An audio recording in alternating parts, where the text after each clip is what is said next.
We're not saying stop development or pause it or whatever. We're just saying be smart, be secure, be safe, common sense safeguards.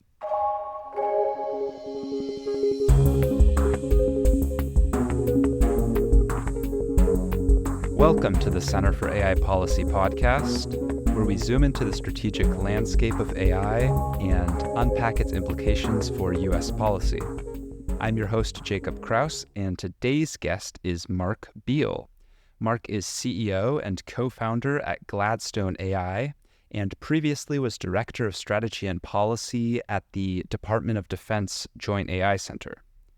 We cover the risk AI poses to U.S. national security and what the government should do about it.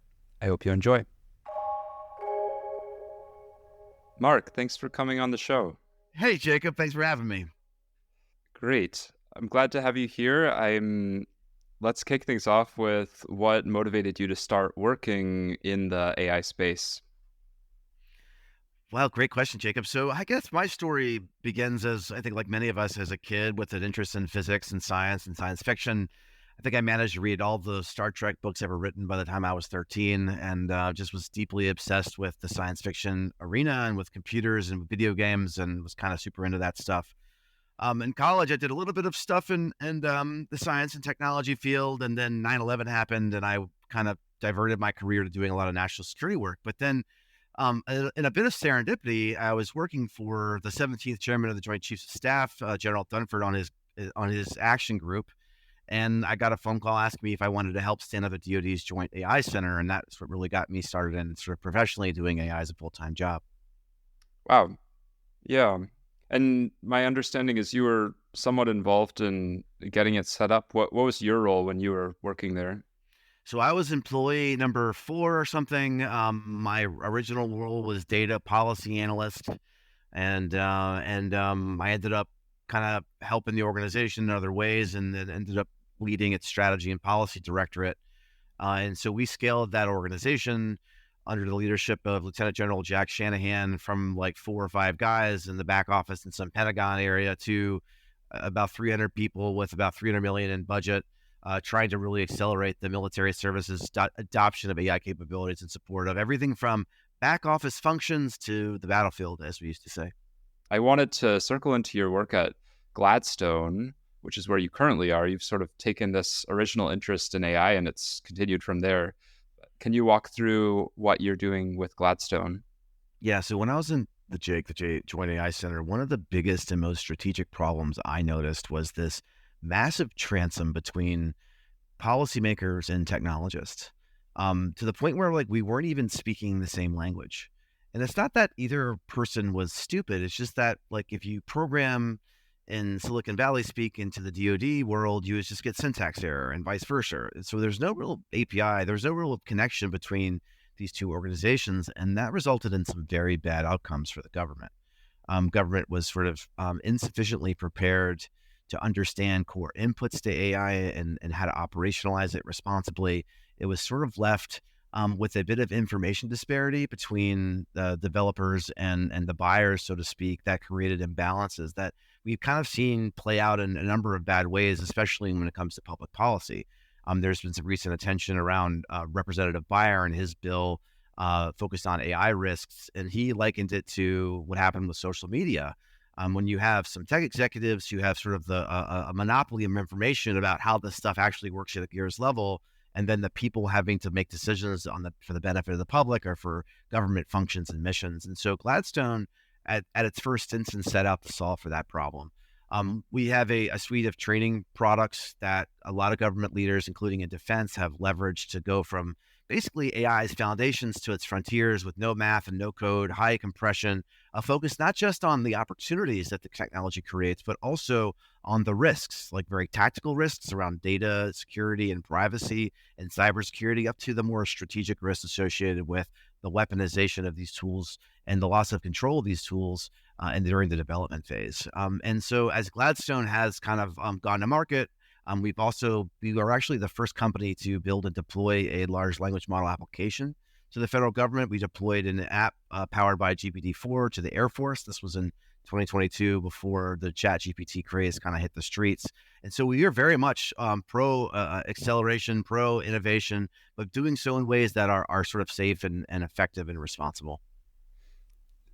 Interesting framing around how there's two different cultures here. They have some ways that they can butt heads, but also some important synergies and finding ways to bring in the strengths of each one. So can we get into now some of the AI meat and potatoes, the stuff you think about a lot?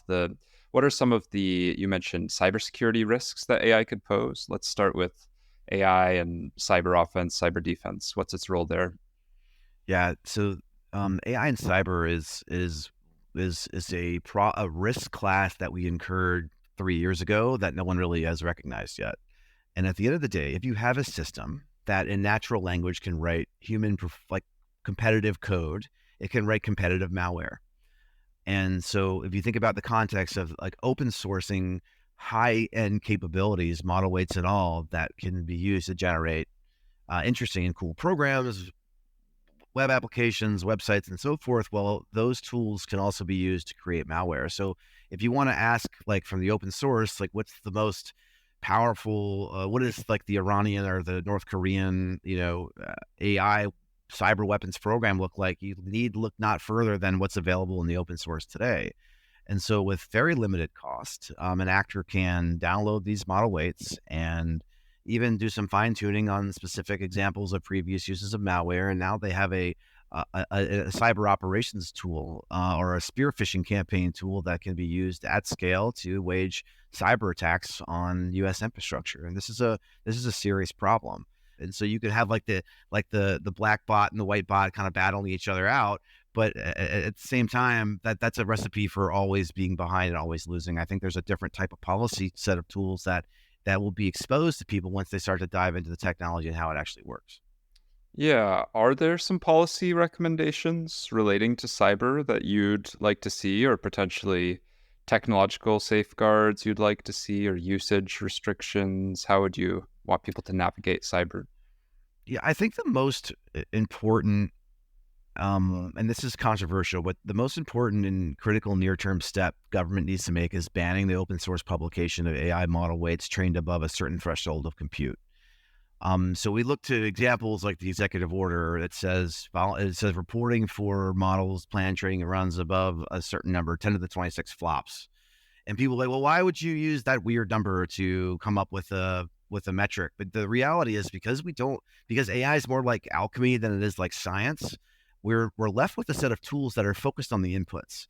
And so the inputs in this case are the hardware inputs that go into software breakthroughs, because unfortunately there is a one-to-one mapping between a semiconductor breakthrough and an AI model. Just take, for example, the Taiwan Semiconductor Manufacturing Center.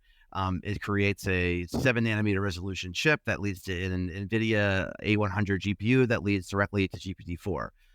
Or take, for example, the TSMC 5 nanometer chip that leads to the H100 from NVIDIA that leads to the training run on GPT-5. So there's a direct mapping from hardware to software. And when that software gets created and all those hundreds of millions are spent to create the system, those weights that are produced, if they're then published in the open source, that's a recipe for it's very dangerous. And existing authorities in the government, especially the Department of Commerce, give the government the tools to be able to do this quite easily. Now, there are a lot of people, for example, from Meta and from Hugging Face, who would resist this idea. They say that open source is great for the culture. It's accelerating development. It's accelerating the free flow exchange of ideas. And I think that's also true.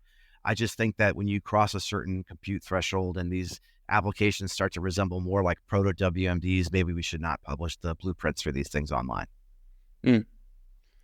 It's made headlines just last week with Zuckerberg for talking about Facebook. They bought hundreds of thousands of AI chips, and I believe that would cost them billions of dollars, since the chips are about 10,000 a piece. And they're planning to use this to build full general intelligence, was the words he used.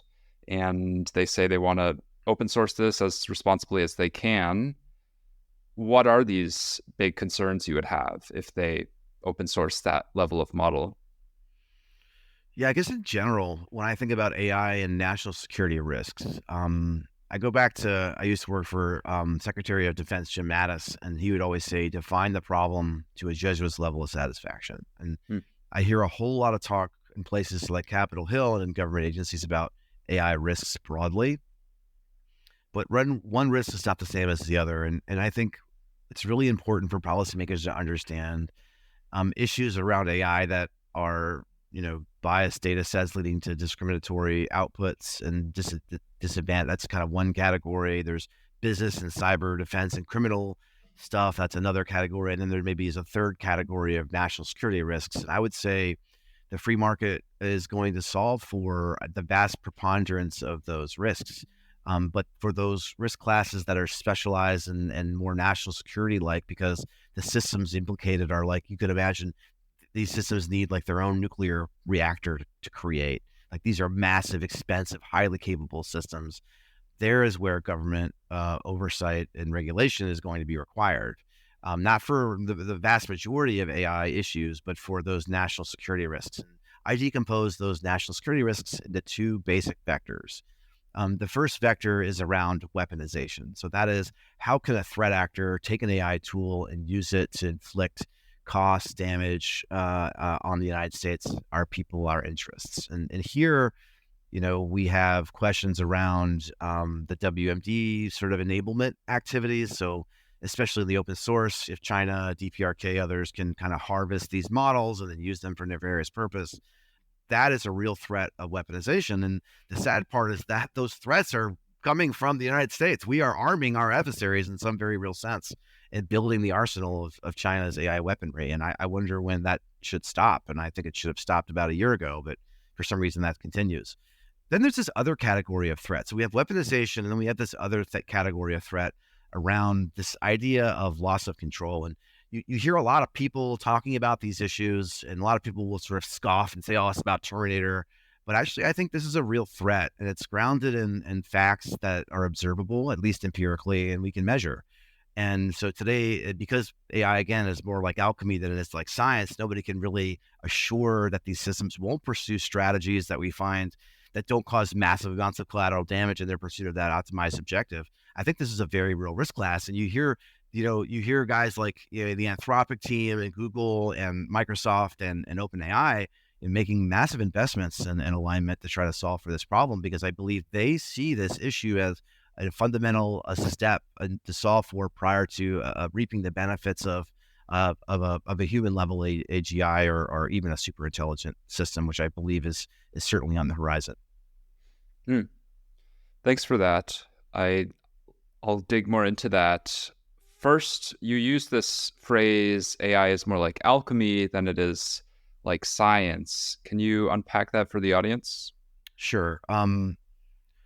What ends up happening, let's think about our own brains, and because these systems, neural networks, very much draw inspiration from our own brains. And you can imagine our brain is a bunch of these cells called neurons, and these cells and the connections between them in some very meaningful way encode who we are as a person and what we've learned about the world. And as we go out in the world, maybe we experience a hard trauma, or we get we learn a new task or a new skill. We can imagine the strength between those neurons. They get adjusted in real time. And in a very similar way, we have artificial neurons and artificial substrates. And you can think about even measuring the strength of those connections by placing a number between them. So you could imagine neuron A and neuron B, there's a strength of 9. That suggests maybe that's a stronger connection. And then neuron A to neuron C, well, maybe that's a 4, so that's a weaker connection. And then, so what happens as you train these huge models, you take this task that seems very boring and mundane called text autocomplete, and you can sort of force your way to a robust world model. Because what ends up happening, if you're going to predict the next word in a sentence very accurately, imagine you want to predict an order of count rising China, the United States should blank. If you're going to predict that next word, you have to have some fundamental understanding about what China is, about what the United States is, about what competition and geopolitics and economics and military strategy, all of these latent issues. Well, in some very real sense, that information gets encoded in the strength of the numbers between artificial neurons, and that's called parameters. And so at the end of the day, what you actually have in terms of like GPT-4, we think is about 1.6 trillion fractional numbers. And so you feed it input into this gigantic array of fractional numbers, and then there's an output that's magical on the outside. So, but what happens in that box? You can't. There's no scientific theory. There's no E=mc squared equation that explains that. All we have is empirical evidence that it's working. So when I say AI is like alchemy, we have no real way to understand what's actually happening, the magical special sauce, other than the brute force training using hundreds of millions of dollars of compute and sophisticated algorithms to make that autocomplete text accuracy number go up as high as possible. And this has very real implications for policy approaches, because if you're gonna build stuff that you don't in the first instance understand how it works, and at the same time you're saying it could create catastrophic effects on humanity itself, that should be a gigantic red flag for anyone who's intellectually curious in Congress. Right. The black box nature of training, and in some ways, the whole paradigm of machine learning is saying, instead of humans writing programs to do a task, we have humans writing programs to find another program to do a task. And that new program that we get is not interpretable to us. I'd love to get into more on this AI loss of control threat and weaponization threat. What are some particular, for the weaponization one, what are some particular weapons of mass destruction or AI-related weapons developments that you are concerned about? So imagine you're U.S. Indo-PACOM, and you want to field a counter UAS system, counter unmanned aerial vehicle system at the edge of your formation to defend against drone swarms. And you spend 5 years and $1 billion building this system, then you deploy it in the field. And then China has 100 sort of cheap drones controlled by an AI-enabled brain that has been trained with this few-shot reinforcement learning model. Well, what that means is those drones can now kind of go over to you and interrogate you and interact with your capability and learn very quickly how that, like, what's the right angle to attack to defeat that system. And now within a few hours, what took you 5 years to build has been made obsolete. And so this is the reality of where the U.S. military finds itself today. And this revolution of military affairs, instead of happening in cycle times of 10 years or more, they're now happening in a matter of hours. So this is a fundamental challenge to our acquisition of capabilities, to our TTP, to our tactics, techniques, training procedures, and a whole host of kind of upstream military types of activities that will affect future battlefield success. And this is something that I'm not quite sure Congress and DoD has yet internalized. And then, we have another basket of more specific things around lethal autonomous weapons. And, here is, I think the danger here is that AI technology, safety and control right now are major bottlenecks to our ability to control and assure these systems. And so people may not, especially in Silicon Valley, might not realize, but the military has a very robust culture of safety. You can look at like examples from like the nuclear Navy and how that led the way about how to harness nuclear power for civilian applications, or the Air Force and Army Corps for aviation safety. I think in a similar way, the military is going to be faced with a threat of adversaries' deployment of lethal autonomous systems that are inherently dangerous and can't be controlled, versus now the question is, what are we going to do about it? So I think the first thing the U.S. military needs to do about it is build out those safety and control mechanisms and actually assure these systems. The rush to field a symmetric capability with another lethal autonomous weapon that is not going to be safe is the wrong strategy. Maybe instead you take the strategy of fielding some asymmetric capability that can target an enemy's AI system and make it do funny things like attack its own forces or so forth. And I think this is a very important point, that safety and control are fundamental bottlenecks to safe deployment of lethal autonomous weapons. And until that is going to be solved for, the U.S. military, by its own policy, is not going to be fielding those types of weapons. However, it doesn't mean our enemies won't try. I think that's another kind of basket of more specific kind of of issues when it comes to weaponization. We've talked a lot about the cyber and manipulation type things. So, when you think about a spear phishing campaign, what AI has done for us is it's reduced the trade-off between quality and quantity. So in other words, if I were a spear fisher and I wanted to target some congressman or some general, I would need to spend some time doing research, figure out who this guy was, crafting just the perfect email that spoke to him in this very specific way and hit send. Or alternatively, I could take the approach of I'm going to blast 10 million emails of the same kind of low quality content and hope that one schmuck clicks on the link. But what AI has done is enabled us to remove that trade-off. Now we can get both the highly tailored, high quality content at the tens of millions of person scale with one click of a button. So I can tell you that like the presidential election in 2024 is going to be rife with AI-powered deepfakes, misinformation, disinformation. A lot of that's going to be coming internally, and it's not really appropriate for the U.S. government necessarily to police the First Amendment and free speech. However, it's going to be complicated when foreign actors are trying to meddle in our election and are using AI tools to do so. I think this is a very real threat. And the government, candidly, is quite behind on, in my understanding, with the defenses for how that's going to look. So I guess in sum, this sort of strategic move, counter move on in military dynamics could be potentially very destabilizing.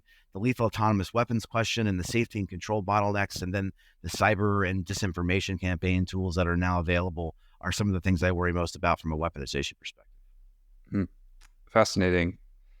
And you keep referencing about how the government will need to deal with some of this, sort of obviously, because these seem like pretty big threats. What would you actually want the government to be doing to address this? What are some of your big asks? Yeah, I think right now there's a lot of narrative that's making the government feel like it has a false choice between innovation and security. I think that the first thing that policymakers need to do is reject that. It's not true. I think if you define the problem really, really well, and you focus the government action on those high-end national security threats, and you let free market solve for basically everything else, you have the formula for a very effective pro-innovation and pro-security AI strategy that was going to help unlock a very robust industrial capacity here in the United States, and also provide for the common defense, which is a core function in our Constitution. And so in terms of what specifically I would like to see government do in the near term, and I think the first and most important thing is to lock down that supply chain, is to curb technical collaborations between U.S. technology companies and Chinese and adversarial counterparts, and to impose additional export controls, not just on supply chain models, or not just on the AI models themselves, but the hardware and data centers and talent upstream of creating those AI models. This is very, very, very important. And that's going to address a big chunk of the weaponization threats in the near term. Now, these aren't easy tasks, but they're very doable within existing authorities, and it's just a political will, a choice to do so. The second basket of risks, as we've talked about, national security wise, this alignment risk. This is a little more complicated. And unfortunately, it's going to require a whole lot of intellectual curiosity from members of Congress and from the executive branch to lean into these kinds of threats. But I would argue that when you scale an AI system that creates WMD-like effects potentially, and you don't really understand how those systems works, that screams this idea that you need common sense safeguards around that activity. So again, you can imagine snapping a chalk line at a certain level of compute. The White House has used 10 to the 26 flops. That's as good a number as any for now. But you could imagine a series of safeguards that get locked in place when you go above that number. And imposing that on industry is a hard and fast requirement. I don't think this is a trust but verify situation, because many of these labs are asking the public to incur significant potential risks and just saying, just trust us, it'll be fine. I don't think that's right. I think the government has a constitutional mandate to intervene and to put safeguards, common sense safeguards, in place around these labs as they scale. And again, that's not going to touch 99% of the industry. We're talking about only those training runs that cost $1 billion or more. So these are like very small subset of actors that would be affected. And we want to harness all of that goodness that comes out of that. We just need some safeguards to make sure that things don't go off the rails, and there's contingency plans in place, and if they do. And I think many of these actors at the labs are acting in good faith. I think many of them are being subjected to a race dynamic in which they're almost at a loss for their own agency. And I think government intervention at this particular moment in history, I think, would be welcomed by many of these frontier labs. I know that's a controversial thing to say, but I stand by it. I think putting some common sense safeguards in place and then locking down the supply chain and preventing our adversaries from weaponizing this stuff against us, to me, seem like some of the most common sense things. And I'm candidly questioning why this actually hasn't happened yet. Those are good. There's been a little bit of work I've seen on the hardware stuff where we're trying to get these export controls in place on chips going to China. But from my understanding, it's quite hard to enforce. The relevant agencies doing it are pretty underfunded. That's the Bureau of Industry and Security in the Department of Commerce. And we've also got some agencies being tasked with doing AI safety related stuff, like the National Institute of Standards and Technology, NIST, has a bunch of tasks relating to red teaming, and another agency within commerce is looking at the risks of open source models. And I think overall, what I've heard in NIST, for example, is they're quite underfunded. So there's potentially just in appropriation cycle some work to be done there. On the what you mentioned, cost of compliance, I agree that this seems like in some cases, companies like OpenAI are going and actually asking for this.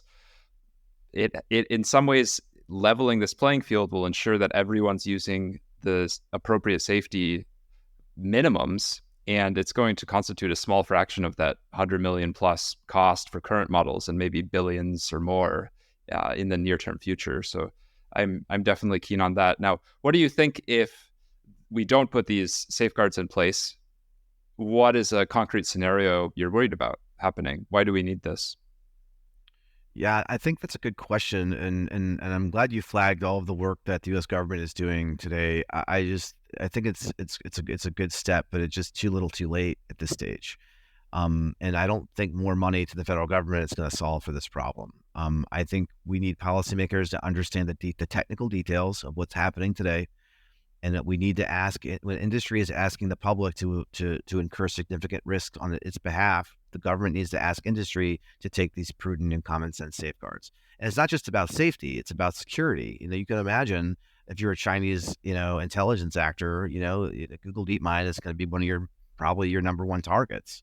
And are they capable of withstanding the onslaught of a well-resourced nation-state espionage campaign? I don't know, but I know the government can probably help a lot in those areas.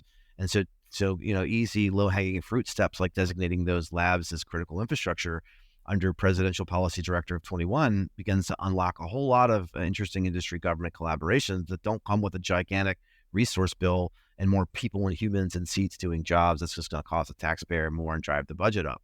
I think instead asking industry to kind of do its part is a very, and again, we're not asking for crazy stuff. We're not saying stop development or pause it or whatever. We're just saying be smart, be secure, be safe, common sense safeguards. And I think this is very, very kind of an important dimension to the problem. I think another kind of risk of what's going on right now is there's, if you look at the executive order, especially, it's 118 pages released in the last year of administration, and it's quite unfocused. And so and I think the administration was trying to do its best to give something to everybody. But when you rack and stack these threats, one type of threat is very different from another type of threat. And I know prioritization is really hard, but it's necessary. And I think, focusing government action on those high-end threats in the first instance is like a very, very important thing, the most important thing to do. And this comes with potentially a reprioritization within existing department and agencies' budgets. And no department, I work in government, nobody wants to reprioritize or reprogram their funding. Everyone's got their projects. But I think at this moment in history, the United States government is facing its most important test of technology governance ever, and it's failing, and it needs to stop failing. This has been enjoyable episode for me to hear all of your insights and and the passion you have for the subject and some of the really urgent actions that need to be taken, some of the very pressing threats coming up on the horizon.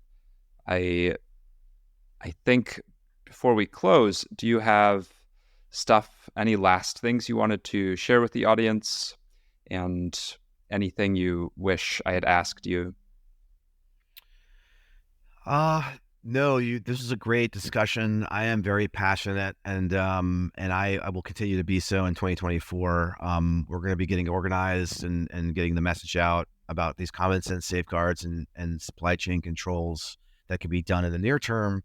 I would just conclude with a little bit of discussion back from American history. So I'll share.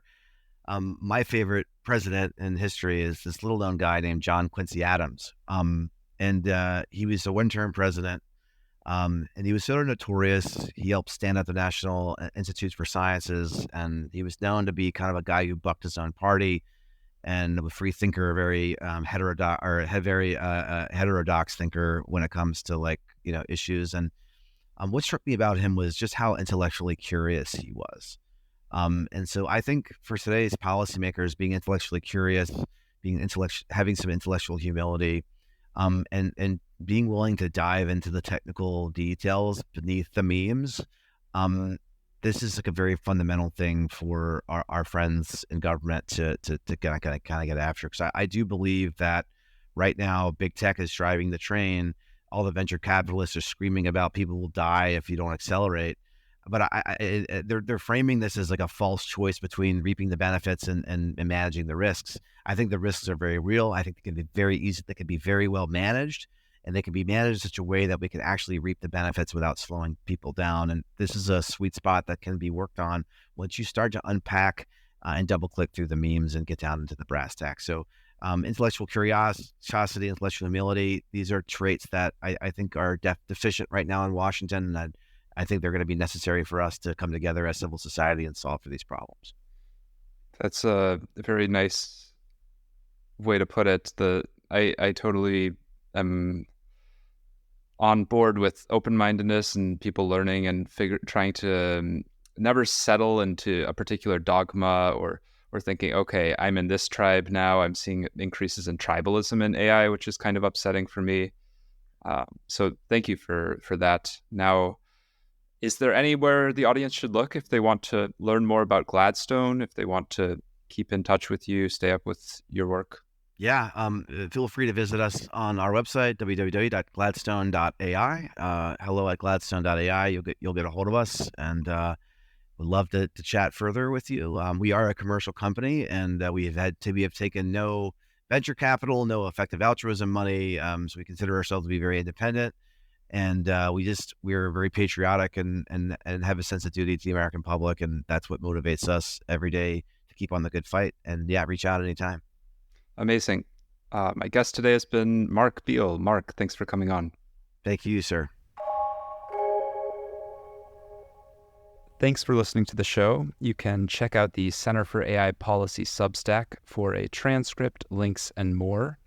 And if you have feedback for the show, I'd love to hear from you. You can email me at jakub@aipolicy.us.